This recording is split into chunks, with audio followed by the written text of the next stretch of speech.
नमस्कार, स्वागत है आपका नादी विशेष में। मैं हूं आपके साथ पारुल। हम बात कर रहे हैं मध्य प्रदेश की। मध्य प्रदेश में भोपाल सीट की चर्चा इस समय सुर्खियों में है। एक तरफ बीजेपी दिग्विजय के खिलाफ दमदार प्रत्याशी की तलाश में है, तो वहीं दूसरी तरफ दिग्विजय सिंह ने भोपाल सीट पर अपनी चुनावी यात्रा शुरू कर दी है। इस समय दिग्विजय का हिंदुत्व पर पूरा फोकस है, लेकिन इसी बीच बीजेपी ने दिग्विजय की हिंदू छवि के खिलाफ मोर्चा खोल दिया है। टिकट फाइनल होने के बाद दिग्विजय के बार बार मंदिर जाने पर बीजेपी ने सवाल उठाए हैं। पूर्व सीएम शिवराज ने कहा, चुनाव आते ही कांग्रेस को भगवान याद आ जाते हैं। सीएम शिवराज ने इस मामले में सोनिया गांधी, राहुल गांधी, दिग्विजय सिंह से लेकर तमाम नेताओं को घेरा है। इतना ही नहीं, दिग्विजय सिंह के पुराने दोस्त और पूर्व सीएम बाबूलाल गौर ने तो ये तक कह दिया कि अगर आप हिंदू हैं तो अयोध्या में राम मंदिर निर्माण का समर्थन क्यों नहीं करते। वहीं कांग्रेस ने भी बीजेपी को कुछ अपने ही अंदाज में जवाब दिया। मंत्री डॉक्टर गोविंद सिंह का कहना है कि जब से भोपाल से कांग्रेस ने दिग्विजय सिंह को प्रत्याशी बनाया है, बीजेपी सदमे में आ गई है। बीजेपी की बेचैनी से यह साफ है कि वो ये सीट नहीं जीत पाएगी।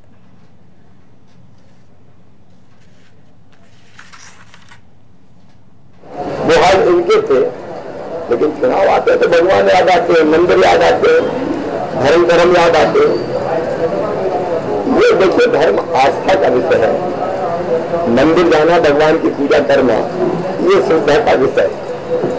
सवाल ये कि चुनाव के समय क्यों तो रेगुलर जाना चाहिए, जाते हैं तो ये चुनावी रास्ते ये नहीं। वो हिंदू के शब्द के लिए आज के आपका मुख्य प्रश्न है, तो आर वकील साहब भी कह सका हिंदू, उसे प्रमाण पत्र कौन मांग रहा है, क्या हिंदू है कि नहीं। जब चुनाव आता है तो कहते हैं हम हिंदू हैं, हम मंदिर जा रहे हैं, पुराने दर्शन करने जा रहे हैं, जैनाचार्य की जा रहे हैं, तो इसकी आवश्यकता क्या है। रोज जाओ ना, होली पे जाओ, दिवाली पे जाओ, तीर्थ यात्रा में जाओ, लेकिन कांग्रेस का ये जो ये फैशन हो गया है कि जब चुनाव आता है कि हम हिंदू नहीं, जनेऊ दिखाते तिलक दिखाते, इस प्रकार के हिंदू नहीं होते। वो हिंदू तो मैं बहुत बहुत धन्यवाद देता हूँ। अगर झूठ बोलने का स्वर्ण पदक ऐसी कि मैं मिले तो मैं हिंदुस्तान में सबसे पहले प्रधानमंत्री मोदी को मिलना चाहिए। तो मैं ये सच्चाई है, जब से पूर्व मुख्यमंत्री वाणी दिग्विजय सिंह का नाम कांग्रेस पार्टी ने भोपाल में लोकसभा प्रत्याशी बनाया है, उस समय से बीजेपी पूरी कोलैप्स की स्थिति में है, बेहोश पड़ी है।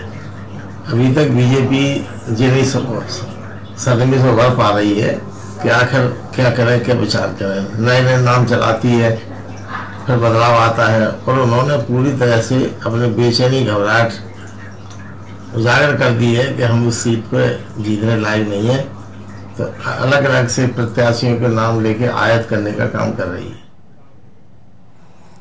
बीजेपी का तो सेट है, हिंदुत्व कार्ड चलती ही है, लेकिन कांग्रेस की बात करें तो याद कीजिए विधानसभा चुनाव, 5 राज्यों के जब विधानसभा चुनाव थे तो राहुल गांधी मानसरोवर यात्रा करके आए थे, भगवान शिव को याद किया था। भोपाल में भी बड़े बड़े होर्डिंग और पोस्टर लगे थे जिसमें शिव भक्त राहुल गांधी बताया था, एक जगह हनुमान भक्त भी एक राज्य में कहा गया था। तो साफ है, हिंदुत्व कार्ड चुनावी समय पर जरूर याद आ जाता है नेताओं को। और कुछ इसी तरह से आरोप भी लग रहे हैं दिग्विजय सिंह साहब पर कि अभी ही क्यों आपको मंदिर याद आ रहे हैं, पहले क्यों नहीं जाते, होली पर क्यों नहीं जाते, दिवाली पर क्यों नहीं जाते, तीर्थ यात्रा करने क्यों नहीं जाते। बाबूलाल गौर साहब जो कुछ दिन पहले कयास लगाए जा रहे थे कि शायद कांग्रेस में चले जाएंगे उन्हें टिकट अगर नहीं मिला तो, लेकिन अब वही बाबूलाल गौर साहब दिग्विजय के खिलाफ बयान दे रहे हैं। दिग्विजय सिंह साहब के लिए कह रहे हैं कि अब क्यों उन्हें हिंदू याद आ रहे हैं, और इसी को लेकर हम आगे बात करेंगे और चर्चा की कोशिश करेंगे कि आखिर किस तरह से ऐसा पूरे हिंदू कार्ड को देखा जाए जो दोनों ही पार्टियां खेल रही हैं। इसी को सब तमाम मुद्दे को हम समझ लेते हैं, क्योंकि अब इस पर रिएक्शन भी आया है मंत्री गोविंद सिंह का। वो कह रहे हैं कि बीजेपी सदमे में आ गई है, अभी से ही पता चल रहा है कि बीजेपी ये सीट हार रही है। आखिर ये बौखलाहट है या क्या, और समझ लेते हैं। पूजा हमारे संवाददाता हमारे साथ फोन लाइन पर बनी हुई है। पूजा, चुनावी समय हिंदुत्व कार्ड दोनों ही पार्टियां खेल रही हैं। अब पहले भी देखा हमने किस तरह से विधानसभा चुनाव के समय शिव भक्त राहुल गांधी, हनुमान भक्त और मानसरोवर यात्रा, गंगा जल लेकर पहुंचना, और साथ ही साथ अब देखा जाए तो कुछ इसी अंदाज में हमें दिग्विजय सिंह साहब भी नजर आ रहे हैं। वो बात और है कि उनके कोई पोस्टर नहीं लगे, लेकिन वो मंदिर दर्शन जरूर कर रहे हैं। जी पारुल, सबसे पहले तो दिग्विजय सिंह के मंदिर मंदिर जाने वाली बात पर ही हम बात करेंगे। और जो बयान सामने आ रहे हैं लगातार उनको लेकर, जो अगर हम देखा जाए तो सबसे पहले तो दिग्विजय सिंह को मुस्लिमों के रहनुमा से लेकर पाकिस्तान परस्त तक सियासी मुखौटा दिग्विजय सिंह को कहा जाता है। और उनके बारे में क्या सोचा जा सकता है इन सभी बातों से, वो अलग बात है। वही दिग्विजय सिंह सॉफ्ट हिंदुत्व का चोला ओढ़कर मंदिर और मठों की ओर अब जो है निकल पड़े हैं, और वो भी उस वक्त जब लोकसभा चुनाव में आप और कांग्रेस से ज्यादा खुद की साथ लगी हो। ऐसी टाइम पर तो जो है इस तरीके के प्रयास किए ही जाते हैं। और दरअसल वो भी भोपाल सीट से जिस किले पर करीब 30 सालों हॉट सीट है, और जिस सीट पर अभी भी बीजेपी नाम नहीं तय कर पाई है। मैं समझ लेती हूँ बीजेपी से गोविंद मालू जी हमारे साथ फोन लाइन पर जुड़े हुए हैं। गोविंद मालू जी, बहुत स्वागत अनादि टीवी में आपका। जी जी नमस्कार। गोविंद मालू जी, कहा यह जा रहा है कि आप क्योंकि भोपाल सीट हार रहे हैं, आप सदमे में हैं, इसलिए इस तरह के आरोप मढ़ रहे हैं। कांग्रेस की उसकी खुश फहमियां हैं जो कुछ दिन तक रहेंगी, लेकिन भारतीय जनता पार्टी का एक एक कार्यकर्ता और उसके समर्थक लोग इस बात के लिए पूरी तरह से तैयार हैं, पूरे देश भर में, न केवल भोपाल में, कि मोदी जी को फिर से प्रधानमंत्री के रूप में देखना चाहते हैं। वो देश को विकास, सुशासन, स्थिर सरकार, सुरक्षा, इन सब चीजों को लेकर के और मतदाताओं का मन बना हुआ है। इसलिए उम्मीदवार आ जाएगा। कमल हमारा चिन्ह है, कमल हमारा उम्मीदवार है, और जो भी आएगा उसको चुनाव में विजय श्री मिलेगी, जनता का आशीर्वाद मिलेगा। तो ये सब कांग्रेस किसे मिलेगा? अभी तक तो आप कैंडिडेट फाइनल नहीं कर पाए भोपाल सीट पर। देखिए, अभी नॉमिनेशन इतने बड़े बड़े नाम है भोपाल सीट के लिए आपके पास। तो पारुल जी, अभी नॉमिनेशन का समय समाप्त नहीं हुआ है जी। राजनीति में ये जो किस समय क्या देना, किस समय क्या करना, भाई कांग्रेस ने उम्मीदवार दे दिया तो हम जरूरी नहीं कि भारतीय जनता पार्टी भी उसी दिन उम्मीदवार घोषित करे। भारतीय जनता पार्टी का जिस दिन नामांकन होगा उस दिन तक उम्मीदवार आ जाएगा। वो समय अभी हमारे पास। लेकिन गोविंद मालू जी, जितनी तैयारी से कांग्रेस दिखाई दे रही है ना, उतनी तैयारी से इस बार बीजेपी दिखाई नहीं दे रही। वो एक्साइटमेंट नहीं दिखाई दे रहा जो विधानसभा चुनाव में दिखाई दिया था। भारतीय जनता पार्टी मतदान केंद्र की इकाई पर काम करती है, इस तरह के प्रोपेगेंडा में भरोसा नहीं करती है, फिजूल के प्रोपेगेंडा नहीं करती है। और भारतीय जनता पार्टी जो है वो अपने कार्यकर्ताओं पर भरोसा करती है, समर्थकों पर भरोसा करती है, तो इसलिए हमें कोई चिंता नहीं है। गोविंद मालू जी, लेकिन अगर दिग्विजय सिंह साहब टिकट मिलने के बाद आशीर्वाद ले रहे हैं, लोगों से मिल रहे हैं, तो ये उनकी तैयारी भी हो सकती है। ऐसे दूसरे एंगल से हिंदुत्व से जोड़कर ही क्यों आप लोग देख रहे हैं? हमने कहा हिंदू से जोड़ रहे, वो खुद जोड़ रहे हैं। उनके समर्थक लोग कह रहे हैं कि वो तो हिंदू हैं। हमने कब बोला उनको हिंदू मुसलमान की बात ही नहीं की। हमने तो कहा ही नहीं अभी कुछ उनकी उम्मीदवारी के बाद। वो तो लोग परसेप्शन जो उनके बारे में शिवराज जी भी कह रहे हैं, जो उनके बारे में साहब भी कह रहे हैं। नहीं, वो तो ये कह रहे हैं कि ये जिस ढंग की इनकी मानसिकता है, जिस ढंग की वोट बैंक की राजनीति करते हैं, वो क्या देश के लिए किस समय क्या कहना, ओसामा जी कहना, या ये कहना, गौर साहब कह रहे हैं कि अभी क्यों इन्हें मंदिर याद आ रहा है चुनावी समय में? आप होली पर क्यों नहीं जाते, आप दिवाली पर क्यों नहीं जाते? याद आ रहा है, लेकिन अच्छे काम की शुरुआत से पहले भी तो हम बड़ों का आशीर्वाद लेते हैं, भगवान का आशीर्वाद लेते हैं, तो उसे इस तरह से भी देख सकते हैं। ये केवल पाखंड या आपको डर लग रहा है कि कहीं अब तक जो आप लोग जिस तरह से आगे बढ़ते रहे हैं, अब कांग्रेस भी उसी तरफ आगे बढ़ रही है? क्योंकि विधानसभा चुनाव में भी यही किया, शिव भक्त राहुल गांधी, हनुमान भक्त के पोस्टर लगे, क्या हुआ? 3 राज्य हार गए आप। मैंने आपसे कहा कि राज्य जो हमने हारे हैं, तो हमने चुनाव हारा है, हमने कोई हमारा अभियान नहीं हारा है। हमने चुनाव मध्य प्रदेश में हम वोट ज्यादा मिले हमको, हमारे राजस्थान में भी हम ज्यादा अंतर से नहीं हारे, हमारी कुछ गलतियां नहीं, इसके कारण हारे हैं हम। हमारे उम्मीदवार जो जीतने लायक उम्मीदवारों को हम कई जगह असेसमेंट हमारी गलती हो गई, इसके कारण हारे। बाकी जनता में हमारे प्रति जो रुझान है। और दूसरी बात ये है कि लोकसभा के अलग मुद्दे होते हैं, लोकसभा के अलग अपना एजेंडा होता है, लोकसभा के लिए अलग लोगों का मानसिकता होती है, तो हमेशा देखा है हमने। और उसमें भारतीय जनता पार्टी के जो नुमाइंदे हैं वो जीतेंगे और मोदी जी के नेतृत्व में फिर से भारतीय जनता पार्टी के नेतृत्व वाली एनडीए की सरकार बनेगी। चलिए समझ लेती हूँ। आनंद तारण जी हमारे साथ कांग्रेस फोन लाइन पर जुड़ गए हैं। तारण जी बहुत स्वागत आपका नादी टीवी में। नमस्कार पारुल जी। तारण जी क्यों याद आ रहे हैं मंदिर दिग्विजय सिंह साहब को? बाबूलाल गौर साहब कह रहे हैं कि आप होली पर जाइए, दिवाली पर जाइए, चुनावी समय पर ही क्यों?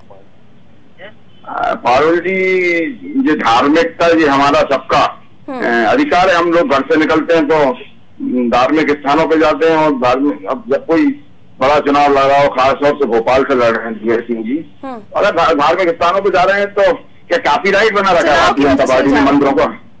क्या भारतीय जनता पार्टी ने कॉपीराइट बना रखा है मंदिरों को या धार्मिक स्थलों को? क्या तो जाहिर सी बात है, इतना बड़ा चुनाव है तो मंदिर जा रहे हैं, तो यानी चुनाव से ही जोड़कर इसे देखा जाए ना? नहीं, चुनाव से जोड़ के देखा नहीं जाए। ये तो हमारा एक व्यक्तिगत वो है, वो हमेशा जाते हैं। उनका तो महल है, महल में मंदिर बना हुआ तो बगैर पूजा के मंदिर तो सभी के घर में होता है सर, लेकिन ये लोगों के साथ जाना, बाकी आसपास के विधायकों को भी लेकर जाना कि आप भी चलिए, बाजार में पहुंचते हैं, कभी संत जी की कुटिया में बैरागढ़ पहुंच जाते हैं। ऐसा पारुल जी, ये सब हमारे धार्मिक संस्कार हैं और धार्मिक संस्कार दिग्विजय सिंह जी में कूट कूट के भरे हैं। भारतीय जनता पार्टी के या बाकी लोगों से इन सब चीजों को कोई लेना देना नहीं। दूसरा ये मामले तो हमारे व्यक्तिगत रहते हैं। अब आज चुनाव का टाइम होगा तो मीडिया उस बात को हाईलाइट कर रही है, मीडिया कवरेज कर रही है। अब हमने थोड़ी बोला मीडिया से कि आप कवरेज करिए, हम लोगों का व्यक्तिगत बयान पर मीडिया की नजर होती है। वो बोल भर क्या दे मीडिया तो वैसे ही उनको कवरेज करने के लिए पहुंच जाता है। तो ये आप बिल्कुल ना कहें कि अब ये चीजें हो रही हैं, आपके हर कदम पर मीडिया की नजर होती है। अब होगी ना, अब होगी। अब आपने सही बोल दिया, अब होगी, चुनाव लड़ना इसलिए होगी। तो भाई वो जो उनके बयान को कब तवज्जो नहीं देता मीडिया? हमेशा तवज्जो देता है। इतने बड़े नेता है, मुख्यमंत्री। मैंने ये कब बोला कि तवज्जो नहीं देगा? मैंने तो केवल धार्मिक मामलों की बात कर रहा हूँ। धार्मिक मामले वो आज से जब मध्य प्रदेश के मुख्यमंत्री थे, इसके पहले मुख्यमंत्री थे, जब भी कोई धार्मिक आयोजन होते थे, अगर दुर्गा उत्सव होता था तो पूरे मध्य प्रदेश की 10 देवियों के यहाँ जाते थे, प्रतिदिन अलग अलग ले जाते थे। मतलब वो हिंदू धर्म को मानते हैं, हिंदुत्व की तरफ वो हिंदू धर्म में हिंदू धर्म में पैदा हुए हैं तो निश्चित रूप से मानेंगे। बाबूलाल गौर साहब की बात मान लेते हैं। ये बाबूलाल गौर साहब को मौका नहीं मिलता बयान देने का। वो कह रहे हैं आप हिंदू हो तो अयोध्या में राम मंदिर निर्माण का समर्थन क्यों नहीं करते? मैंने कहा नहीं कर रहे, हम लोग तो तैयार है ना। कब मना करा है? कब कांग्रेस ने मना करा कि नहीं राम मंदिर नहीं बनने चाहिए? ये कब कांग्रेस ने बोला? ये भारतीय जनता पार्टी का चरित्र के इन बातों को गोलमोल कर प्रस्तुत कर दिए। गोलमोल के बता रहे हैं, गोलमोल करके बता रहे हैं। बताते हैं भाई, आपको पता होगा कि बोर्ड के निर्देश से राजीव जी ने मंदिर का बनाया था और इन्होंने ठीक है छत को सवा के और उसमें तंबू में डाल दिया। इन लोगों का चरित्र है। ये लोग किस तरह की बातें करते हैं? ये बोलते हैं कि कदम राम की खाते हैं, मंदिर वहीं बनाएंगे, और जब चुनाव होगा तो सब भूल जाते हैं। ये ईंट के सौदागर भगवान राम की ईंट है, को बैठ के खा गए उसका पैसा। गोविंद मालू जी की बात समझ लेते हैं। गोविंद मालू जी, अरे मैंने पारुल जी, मैं ये बोल रहा हूँ कि आज इनको याद क्यों आ रहा है? क्योंकि कहने की जरूरत क्या कि हम मंदिर जा रहे हैं, धर्म के लोग हैं, धर्म नहीं करते हैं। इनको ये कहने की क्या जरूरत? इनके नेता तो कहते हैं कि लड़कियां छेड़ने जाते हैं मंदिर में। उनका बयान था राहुल गांधी का, एक बार मंदिर इसलिए जाते लोग कि वहाँ लड़कियां छेड़ते हैं।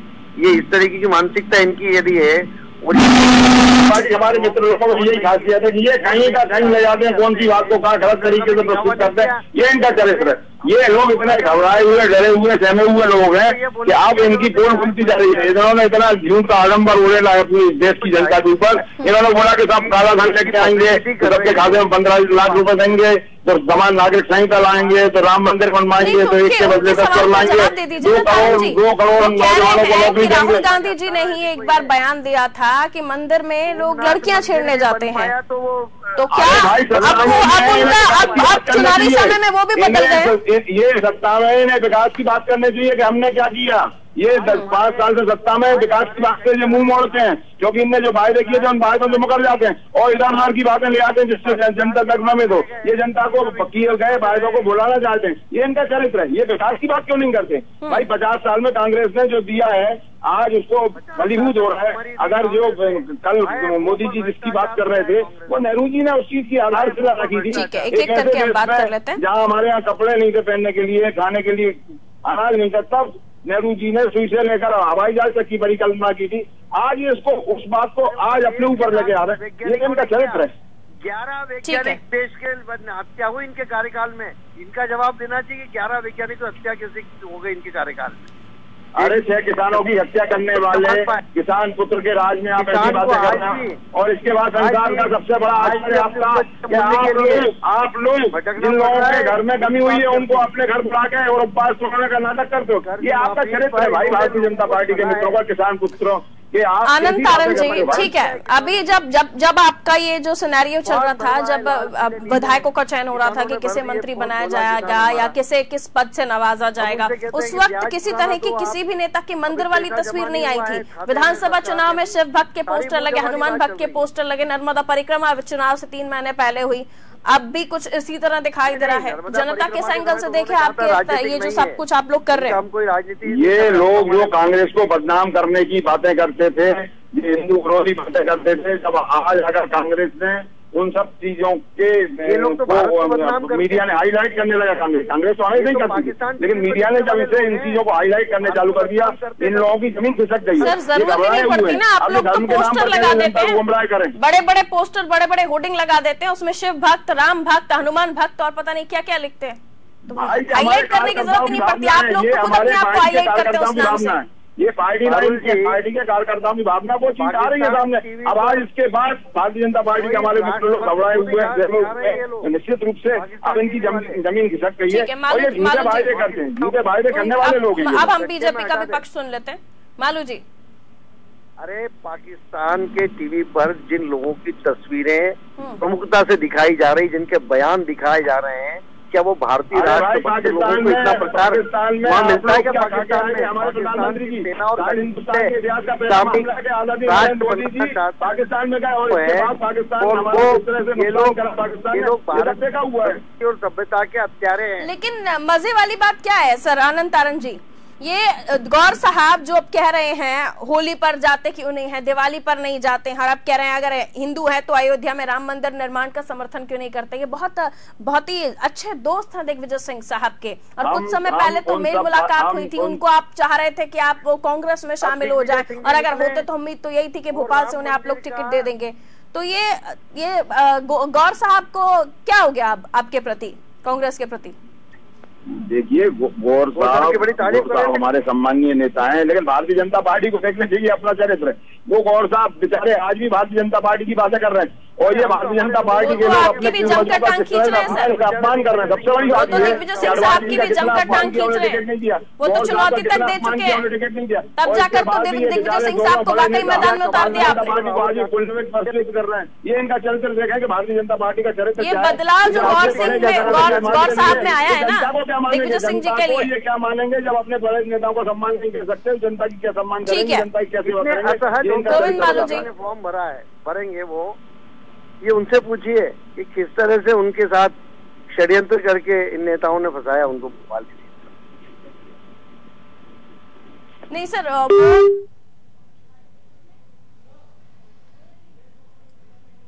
चलिए लगता है फोन डिस्कनेक्ट हो गया। तारण जी आप हमारे साथ हैं? हाँ हेलो, नमस्कार पारुल जी। जी तारण जी, हाँ बोल रहे। ये तो अभी उन्होंने कहा तमाम तरह के आरोप, और गौर साहब के लिए भी कह रहे हैं कि आप लोगों के नेताओं ने पता नहीं क्या कुछ उनको समझाया और वो फंसाने की कोशिश की गई, षड्यंत्र किया गया। नहीं, हम किसी को न षड्यंत्र करते न फंसाते, और न कांग्रेस का ये चरित्र है। कांग्रेस तो जो करती है साफ करती है, जो बोलती है वो करती है। आदरणीय कमलनाथ जी ने मुख्यमंत्री बनते से ही 1.5 घंटे के अंदर जो 10 दिन की गाइडलाइन थी उसको 1.5 घंटे के अंदर हम भी जमा करा दे। क्योंकि जब ये 5 राज्यों में चुनाव हुए थे उससे पहले तक आप लोग इन सब चीजों पर बहुत ज्यादा फोकस्ड नहीं रहते थे। नहीं, हम तो आप बहुत ज्यादा फोकस्ड होने लगे हैं। नहीं, हम तो अजय हमारा धार्मिक मामला ये अलग है, लेकिन जो हमारा कर्तव्य है जनता के प्रति है, जो जनता मानसरोवर यात्रा से पहले राहुल गांधी ने कौन सी यात्रा की थी? मैंने आपसे क्या बोल रहा हूँ कि हम लोगों का ये धार्मिक मामला अलग है। मैं कह रही हूँ धार्मिक है तो ये फिर चलता ही रहता होगा आपकी पार्टी में।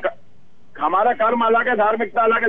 धर्म हम पूरा कर सकते हैं, जो हमारा धार्मिक परंपरा उसका निर्माण करते हैं, लेकिन जो भारतीय जनता पार्टी जो बातें करती थी उन सब चीजों को अगर हमारे नेताओं ने चालू कर दिया, वो सब चीजें मीडिया ने अगर दिखाना चालू कर दिया, तो इनको पेट में दर्द क्यों हो रहा है? तो आप क्या बताना चाहते हैं? प्रेस कॉन्फ्रेंस कर दीजिए ना, बता दीजिए क्या छुप गया, मीडिया नहीं देख पाई। 1000 रुपए साल का तोहफा दिया है, जो उनको गारंटी है कि इतने पैसों में मिलेंगे, अगर कम मिलते हैं जो मीडिया नहीं देख पा रहा है आप सामने कर दीजिए। कौन सा तकलीफ होने लगी? लेकिन मुझे तो ये बताइए ना कि ठीक है, आप लोग बोल रहे हैं कि आपकी ये परंपरा है, आप मंदिर भी जाते हैं, सभी जगह सभी धर्मों में रहते हैं। राहुल गांधी साहब जब मानसरोवर यात्रा करके आए थे उसके बाद से ये मुद्दा बहुत उठा, उससे पहले की कोई यात्रा याद दिलाएंगे आप मुझे? देखिए पारुल जी, यात्राएं तो बहुत सारी होती हैं और सब करते हैं। मैंने आपसे क्या बोला कि दिग्विजय सिंह जी ने इतनी लंबी यात्राएं की हैं, हमेशा हर साल वो देवियों के, अलग अलग देवियों के दर्शन करने जाते थे। कितनी बार मीडिया ने दिखाया? मीडिया तो भारतीय जनता पार्टी के हिसाब से चलता था अभी तक। अब थोड़ा मीडिया को लगा ये आरोप ना लगाएं आप, ये आरोप आप अगर कांग्रेस पार्टी सत्ता में आने के बाद लगाएंगे तो बहुत गलत है। आप देख लीजिए कितने मीडिया, कितने आप एक न्यूज चैनल पर इस तरह की बातें कर रहे हैं, शर्मनाक है सर। तारण जी, कांग्रेस का पक्ष रख रहे हैं आप, आपकी पार्टी सत्ता में बैठी हुई है और आप इस तरह की आप ये मीडिया बीजेपी की हो गई सर, ये क्या, ये कैसे बोल सकते हैं आप? मैं सब मीडिया की बात नहीं कर रहा हूँ पारुल जी, मैंने ये बोला बहुत सारे फिर उनको एक्सपोज कीजिए ना, जिनके बारे में आप बात कर रहे हैं। यहाँ मीडिया में तो हम भी आ गए, जितने हमारे चैनल में आप जितने पत्रकार काम कर रहे हैं फील्ड पर वो सभी आ गए। पारुल जी, मैं आपके मीडिया का नाम तो नहीं लिया, मैंने मीडिया के अंदर या तो फिर वही कह रही हो ना, चैनल्स को एक्सपोज कीजिए जिनके बारे में आप कह रहे हैं, प्रेस कॉन्फ्रेंस कीजिए उस मामले में। ऐसे सभी को गेहूं के साथ क्या घुन भी पिसता है, आप घुन को भी पीस रहे। पारुल जी, मैं बहुत विनम्रता पूर्वक आपसे अनुरोध कर रहा हूँ, आप भी उन सबको जानती हैं और हम भी जानते हैं। मैं किसी को नहीं जानती सर, मैं विनम्र निवेदन कर रही हूँ आपसे, अगर आपके पास ऐसा कोई तथ्य है ना कि किसी ने किसी पार्टी को सपोर्ट किया हो तो आप उसको एक्सपोज कीजिए, लेकिन किसी चैनल पे इस तरह से ना कहें, बहुत निराशाजनक होता है। जब मीडिया आप लोग बयान देते तो मीडिया ही पहुंचता है आपको कवर करने के लिए। बहुत शुक्रिया, बहुत शुक्रिया सर, ये बहुत निराशाजनक था, बहुत निराशाजनक था। आप एक चैनल पर आप एक्सपोज कीजिए, आपके पास कोई तथ्य है, लेकिन इस तरह से किसी पर आरोप ना लगाएं। कांग्रेस प्रवक्ता, एक बात सुनिए आप एक बात सुनिए, हमारे बहुत सारे मीडिया नहीं, सब मीडिया आते हैं, लेकिन मैं तो कह रही हूँ सर, आपको आप एक्सपोज कीजिए जिनकी बात कर रहे हैं, लेकिन आप पूरे मीडिया को एक ही नजर से देखेंगे तो ये गलत है सर। मैं बहुत विनम्रता पूर्वक आपसे निवेदन करना चाहता हूँ, उनके नाम आप भी जानती, हम भी जानते हैं, और मुझे किसी से मतलब नहीं है सर। हम तो प्रार्थना करते हैं कि सरकार अब आपकी है तो सवाल आपसे पूछे जाएंगे। सरकार जब उनकी थी तब सवाल उनसे पूछे जाते थे, केंद्र में मोदी जी की सरकार है, सवाल हम उनसे भी पूछते हैं, लेकिन इस तरह से एक ही तराजू में सभी को ना तोले। समय मेरे पास कम है, आपकी बातें बहुत अच्छी लगी सर, बहुत बहुत शुक्रिया हमारे साथ जुड़ने के लिए। पूजा हमारी संवाददाता जुड़ी हुई थी, उनका भी शुक्रिया तमाम जानकारी साझा करने के लिए। तो बात कहीं और से निकली और कहीं और तलक चली गई। एक्चुअली देखा जाए तो ये नेता जब अपने ऊपर बात आती है तब मेरा सीधा सवाल था कि क्या मानसरोवर यात्रा से पहले राहुल गांधी ने कोई और यात्रा की तो उसका बखान दे दें आप, उसकी कोई क्लिपिंग हो या कोई और स्टेटस हो तो वो दे दें, लेकिन ऐसा कुछ नहीं बोल पाया अनंतारन साहब। और जब बात उनके पाले से निकली तो वो मीडिया के ऊपर ही अपना पूरा गुस्सा ढोलने लगे। हालांकि उन्होंने कहा कि वो पर्टिकुलर किसी एक चैनल के बारे में बात नहीं कर रहे हैं, लेकिन इस तरह से कांग्रेस के प्रवक्ता जब बातें करते हैं, मीडिया पर सवाल उठाते हैं, वो भी ये कहते हैं कि मीडिया में कुछ लोग ऐसे हैं जो बीजेपी को सपोर्ट कर रहे हैं, तो जाहिर सी बात है आपको एक्सपोज कर देना चाहिए, लेकिन मुद्दा कुछ और बात कर रहे हैं और आप उस चीज को आप समझा नहीं पा रहे हैं, अपना पक्ष नहीं रख पा रहे हैं, तो गलती आप प्रवक्ताओं की होती है, चैनल की नहीं होती। फिलहाल मुझे दीजिए इजाजत, आप देखते रहे अनादि टीवी।